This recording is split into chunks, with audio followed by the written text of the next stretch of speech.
నమస్తే, welcome to our channel. Jagan ప్రభుత్వ హయాంలో వేలాది కోట్ల రూపాయలతో జరిగినటువంటి ఈ మద్యం కుంభకోణంలో రోజుకొక న్యూస్ బయటకు వస్తుంది. మరి ఈ లిక్కర్ స్కామ్లో ఈ మద్యం ముడుపులన్నీ కూడా అంతిమ లబ్ధిదారుకి అందజేయడానికి మాస్టర్ ప్లాన్ ఉందని, ఇది కుబేర సినిమాని తలదన్నే విధంగా ఉందని చెప్పి పలు కథనాలు అయితే వస్తున్నాయి. మరి మొత్తానికి అంతిమ లబ్ధిదారుడికి ఈ ముడుపులు అందజేయడంలో ఏం చేశారు తెలుసుకునే ప్రయత్నం చేద్దాం. దీన్ని విశ్లేషించడానికి మనతో పాటుగా ఉన్నారు సీనియర్ జర్నలిస్ట్ సత్యమూర్తి గారు. నమస్తే సార్. నమస్కారం అండి. ఈ లిక్కర్ స్కామ్ గురించి రోజుకొక న్యూస్ బయటకు వస్తుంది సార్. మరి ఈ లిక్కర్ స్కామ్లో ఈ మద్యం ముడుపులన్నీ కూడా అంతిమ లబ్ధిదారుకి అందజేయడానికి బ్రేవరేజెస్ కార్పొరేషన్ నుంచి కొన్ని డొల్ల కంపెనీలు సృష్టించి, అది కూడా ముంబై, ఢిల్లీ వంటి ప్రాంతంలో ఊరు పేరు లేని వారితో ఈ డొల్ల కంపెనీలు సృష్టించి మళ్ళీ ఆ కంపెనీల నుంచి మళ్ళీ డొల్ల కంపెనీలకు వెళ్ళి అక్కడి నుంచి హవాలా మార్గంలో మొత్తానికి అంతిమ లబ్ధిదారుకి అందజేశారని చెప్పి పలు కథనాలు అయితే వస్తున్నాయి. ఈ లిక్కర్ స్కామ్ని అసలు ఏ విధంగా అర్థం చేసుకోవాలంటారు? ఇది అంటే జగన్మోహన్ రెడ్డి ప్రభుత్వంలో జరిగిన అతిపెద్ద కుంభకోణం. ఇది మామూలు కుంభకోణం కాదు. అసలు ఎవరు ఊహించలే, ఇటువంటి జరుగుతుందని ఊహించలే. అంతకుముందు జగన్మోహన్ రెడ్డి మీద అక్రమాస్తుల కేసులు ఉన్నాయి. అవి మనందరికీ తెలుసు. ఎన్ఫోర్స్మెంట్ డైరెక్టరేట్ కూడా ఇందులో రంగంలో దిగింది. అప్పటికి ఎన్ఫోర్స్మెంట్ డైరెక్టరేట్కి ఇటువంటి కేసు చూడటం అదే మొదటిసారి. అంటే ఎన్ఫోర్స్మెంట్ డైరెక్టర్ అంటే పోలీసులకి కూడా దొరకకుండా దొంగతనం చేయటం అంటే చాలా కష్టం కదా. చాలామందికి కష్టం, కొంతమందికి అదే పనిలో ఉండే వాళ్ళకి ఈజీ. జగన్మోహన్ రెడ్డి అక్రమాస్తుల కేసులో ఏం జరిగింది అంటే మొత్తం అన్నీ కూడా డొల్ల కంపెనీలు పెట్టడం, వాటికి డైరెక్ట్గా అంటే వాళ్ళ నాన్న అంటే జగన్మోహన్ రెడ్డి వాళ్ళ నాన్న రాజశేఖర్ రెడ్డి ముఖ్యమంత్రిగా ఉన్నప్పుడు గవర్నమెంట్ జీవో ఇవ్వటం, ల్యాండ్ అలాట్ కావటం, ఆ కంపెనీల వాళ్ళు క్విడ్ ప్రోకో అన్న పదాన్ని కూడా అప్పుడే కనిపెట్టారు. ఆ జీవోకి బదులుగా డబ్బులు జగన్మోహన్ రెడ్డి కంపెనీలలో పెట్టుబడులు పెట్టేవాళ్ళు. ఆ పెట్టుబడులు కొన్నేమో డైరెక్ట్గా పెట్టుబడులు పెట్టేవాళ్ళు, కొన్నేమో వేరే కంపెనీల్లో పెడితే ఆ కంపెనీల నుంచి ఇట్ట తిరిగి మళ్ళీ జగన్మోహన్ రెడ్డి కంపెనీల్లోకి వచ్చేవి. ఇది అందరికీ మొత్తం తెలిసిందే. మొత్తం ఇట్లా చేశాడు జగన్మోహన్ రెడ్డి అనేది అందరికీ తెలిసిందే. అందుకని ఇప్పుడు ఈ మద్యం కుంభకోణంలో ఇంకో కొంత వెరైటీగా చేశారు. అంటే ఆ రూట్లు అట్లా రూట్లు కాకుండా కొత్త రూట్లలో వచ్చినాయి. సేమ్ అంటే మోడస్ ఆపరండి ఒకటే. ఇప్పుడు మీకు కూడా అర్థం కావడానికి ఒక చిన్న ఎగ్జాంపుల్ చెప్తా. కొంతమంది దొంగలు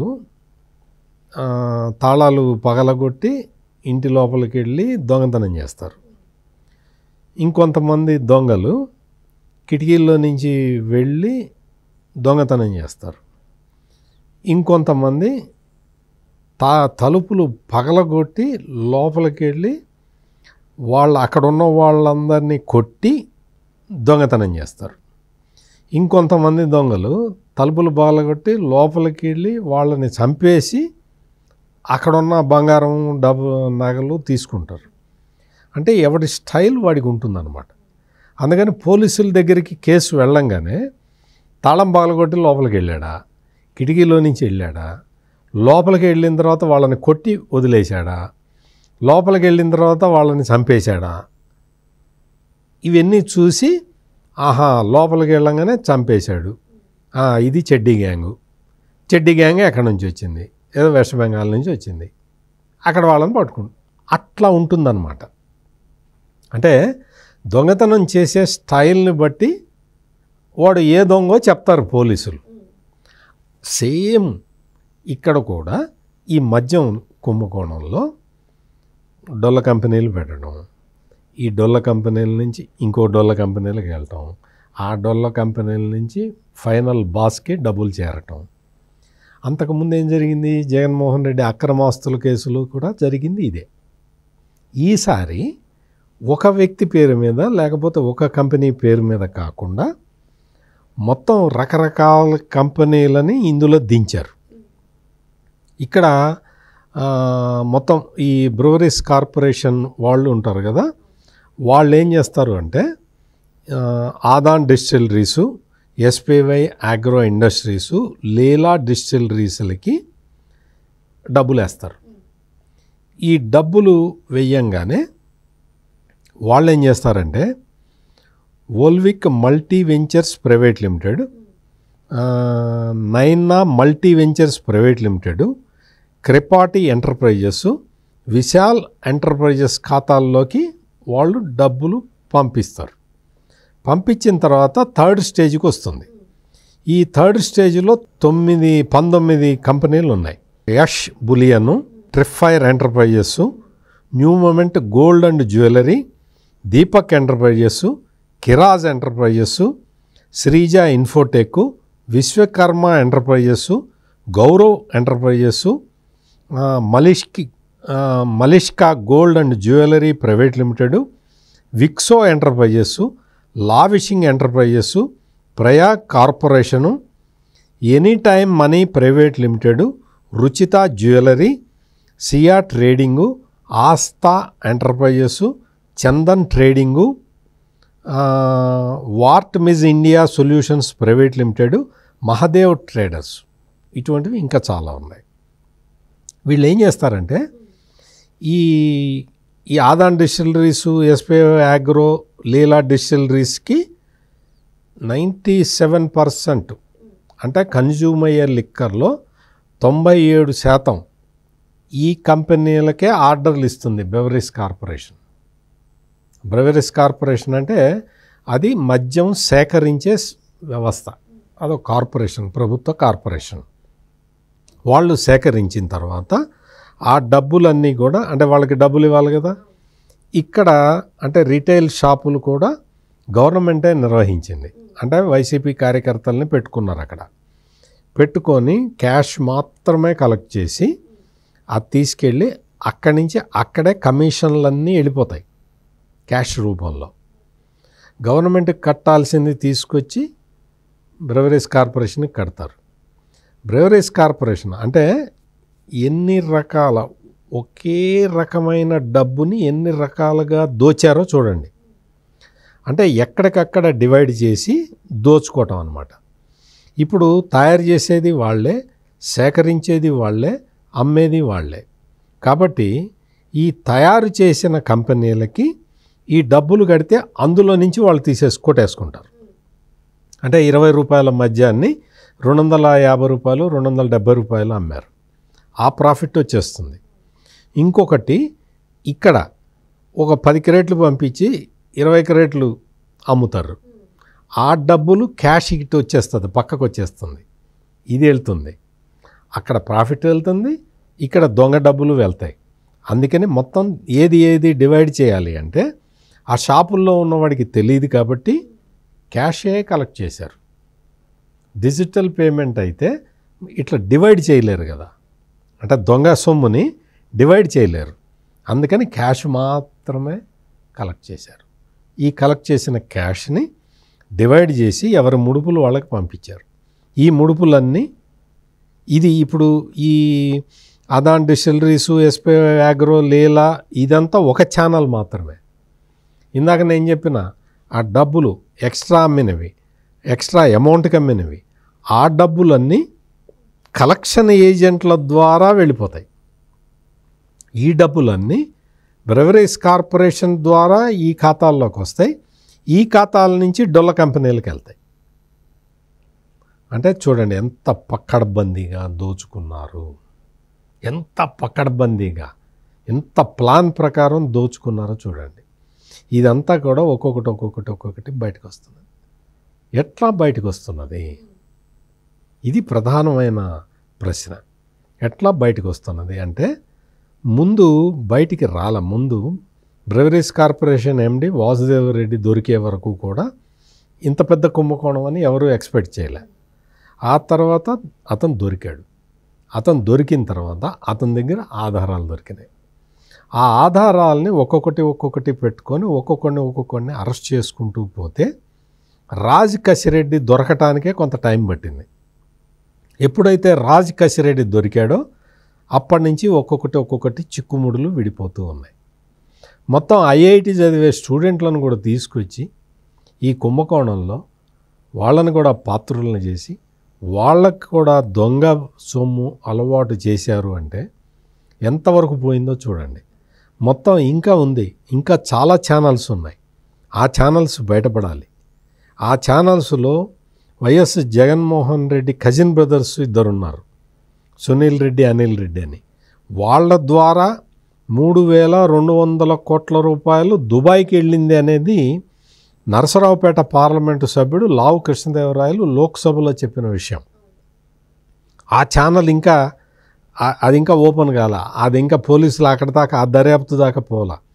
ఈ లోపలే భారీ ఎత్తున ఈ కంపెనీలు, డొల్ల కంపెనీలు ఇవన్నీ బయటపడుతూ ఉన్నాయి. ఈ డొల్ల కంపెనీలకి ఎవడు ప్రొపరేటర్ ఎవడు లేడు. వాడెవడో ఆడుకునే ఏదో కుబేరా సినిమా నేను చూడలేదు, కానీ ఆ కుబేరా సినిమాలో ఉంది ఇదేట. ఆడెవడో ఆడుకునేవాడి పేరు మీద పెడతారట కంపెనీ, పెట్టేసి అందులో డబ్బులు వేయటం, ఆడ ఆధార్ కార్డు. ఇట్లా కంపెనీలని సృష్టించారు. అంతకుముందు జగన్మోహన్ రెడ్డి అక్రమాస్తుల కేసులో ఏం జరిగింది? ఆయన కంపెనీలు సృష్టించాడు. ఇప్పుడు ఏంటి అంటే అధికారంలో ఉన్నాడు కదా, ముఖ్యమంత్రి పొజిషన్లో ఉన్నాడు కదా, అందుకని మొత్తం అంత విస్తృతమైన యంత్రాంగం పెట్టుకున్నాడు, వాళ్ళతోటి చేయించాడు. అంటే చూడండి, సేమ్ మోడస్ ఆపరండి, సేమ్. అప్పుడు ఎట్లా డొల్ల కంపెనీలు పెట్టారో ఇప్పుడు అట్లాగే పెట్టారు. అప్పుడు ఎట్లా దోచుకున్నారో ఇప్పుడు అట్లాగే దోచుకున్నారు. అంటే ఈ తరహాలో ఒక నేరం, అంటే అప్పట్లో ఎన్ఫోర్స్మెంట్ డైరెక్టరేట్కి కూడా కొంత కొత్త కాబట్టి ఇవన్నీ దర్యాప్తు చేయడానికి టైం పట్టింది. ఇప్పుడు దర్యాప్తు సంస్థలకు కూడా ఇటువంటి నేరాలు, వీటన్నిటినీ వైట్ కాలర్డ్ నేరాలు అంటారు. ఈ వైట్ కాలర్డ్ నేరాలు ఎట్లా జరుగుతాయో వాళ్ళకి ఆల్రెడీ కేస్ స్టడీస్ ఉన్నాయి కాబట్టి మొత్తం టక బయటికి తీస్తున్నారు మొత్తం. ఇది మనం ఆంధ్రప్రదేశ్ పోలీసుల్ని ఎంతో అప్రిషియేట్ చేయాలి. ఇది మామూలుగా సిబిఐ వాళ్ళు, ఎన్ఫోర్స్మెంట్ వాళ్ళు ఇవి బయటికి తీసుకురావడానికి, అంటే జగన్మోహన్ రెడ్డి అక్రమాస్తుల కేసు బయటికి తీసుకురావడానికి చాలా కష్టపడాల్సి వచ్చింది. ఇప్పుడు సిట్ పోలీసులు తమ తెలివితేటలను ఉపయోగించి పాత దొంగని ఎటపట్టుకుంటారో అట్లా ఇప్పుడు కొత్త దొంగని పట్టుకుంటూ ఉన్నారు. అందుకని మొత్తం ఇదంతా కూడా అంతిమ లబ్ధిదారుడు అని మీరు చెప్పేటప్పుడు కూడా 10 సార్లు అన్నారు. అంతిమ లబ్ధిదారుడు ఎవరు అందరికీ తెలుసు. ఈ కంపెనీలన్నీ ఎవరు పెట్టించారు తెలుసు. ఇందులో ప్రత్యేకత ఏంటి అంటే ఈసారి బంగారం, వజ్రాలు ఆ టైపులోకి వెళ్ళారు, ఆ ఇదిలోకి వెళ్ళారు. అంటే బంగారం కొన్నట్టు సృష్టించటం. ఒక కంపెనీ నుంచి బంగారం కొన్నట్టు అతను రసీదు ఇస్తాడు, వీళ్ళు రసీదు పెట్టుకుంటారు, డబ్బులు ఇస్తారు. ఆ డబ్బులు అందులో వాడి అంతవరకు ట్యాక్సులు అవి కట్ చేసుకుంటాడు. ఇది వైట్ అయిపోతుంది. బంగారం కొనరు పెట్టరు, డైమండ్స్ కొనరు పెట్టరు, వైట్ అయిపోతుంది మనీ, అవి ఇస్తారు. ఇప్పుడు ఈ దొంగ రిసీట్లు ఇచ్చిన ఈ కంపెనీలు, వజ్రాల కంపెనీలు, బంగారం కంపెనీలు కూడా ఇప్పుడు ఇరుక్కున్నాయి. వాళ్ళందరూ కూడా దొరికారు. అంటే నేరం చేయటానికి ఎన్ని రకాల టెక్నిక్లు ఉపయోగించారో చూడండి. ఇవన్నీ చేస్తే 30 ఏళ్ళు మనమే కదా ముఖ్యమంత్రిగా ఉండేది, ఇవన్నీ దొరకవు అనుకున్నారు. ఓవర్ కాన్ఫిడెన్స్ తోటి ఈ నేరాలన్నీ చేశారు. ఇప్పుడు అందరూ దొరికారు. అంతిమ లబ్ధిదారుడు ఎవరు అనేది ఇప్పటి వరకు దర్యాప్తు సంస్థ ఫైనల్గా ఒక పేరు చెప్పలేదు. కానీ మనం దీన్ని కేసుని ఇప్పటి వరకు దొరికిన సాక్ష్యాధారాలని పరిశీలిస్తే మనకేమర్థం అవుతుంది అంటే Bharati cement full time director, finance controller, finance మొత్తం కంట్రోల్ చేసే ఆయన దొరికాడు, గోవిందప్ప బాలాజీ దొరికాడు. అంటే డబ్బులన్నీ అతను హ్యాండిల్ చేశాడు. అంటే డబ్బులు ఎక్కడికి వెళ్ళి ఉంటాయి?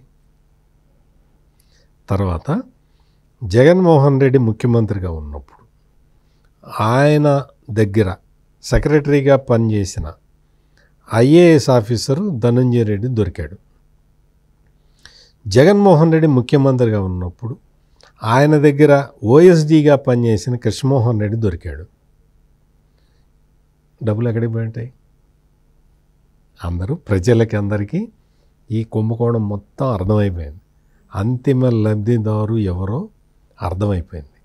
ఇదంతా కూడా ఒక్కొక్కటి బయటకు వస్తూ ఉన్నాయి. తొందరపడాల్సిన విషయం ఏం లేదు. దొంగలందరూ కింద నుంచి పైదాకా అందరూ దొరికారు. దుబాయ్ పారిపోయిన వాళ్ళు, అక్కడికి పారిపోయిన వాళ్ళు, సౌత్ ఆఫ్రికా పారిపోయిన వాళ్ళు అందరూ ఒక్కొక్కళ్ళు వచ్చి లొంగిపోతూ ఉన్నారు. ఇది ఆంధ్రప్రదేశ్లో పోలీసులు సాధిస్తున్న ఘన విజయం. మనందరం కూడా అప్రిషియేట్ చేయాలి. ఖచ్చితంగా ఈ మద్యం కుంభకోణంలో ఆ అంతిమ లబ్ధిదారుడు దొరికాడు. లబ్ధిదారు రాలా అనేది ఇంకా తేలుతుంది.